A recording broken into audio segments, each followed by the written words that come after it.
Let's make walnut ink. First, let's identify where are we going to get these walnuts from. Around town, you can find black walnut trees.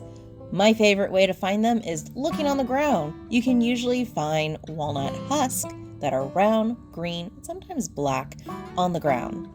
In the tree, this is what they look like, there, and there. You're going to want to collect 20 to 40 walnuts.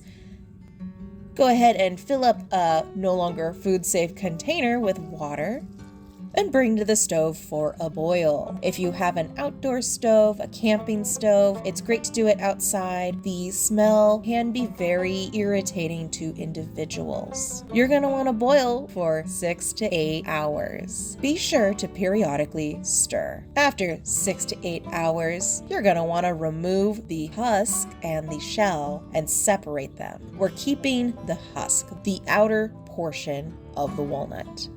That's where the pigment comes from. Discard the shells. Continue boiling for another 4 to 6 hours. Be sure to periodically stir. In an old t-shirt or pillowcase, strain your walnut ink. You're going to want to collect all the debris. You don't want that in your ink. Be sure to wear gloves. Mold can develop in your ink. In order to prevent that, you can add about 10% of rubbing alcohol to 90% ink. You'll want to strain it a second time, either with coffee filters or a cheesecloth. This is how you make walnut ink. Walnut ink is light, fast, acid-free, and incredibly permanent. It's a fun material to draw and paint with. Have fun!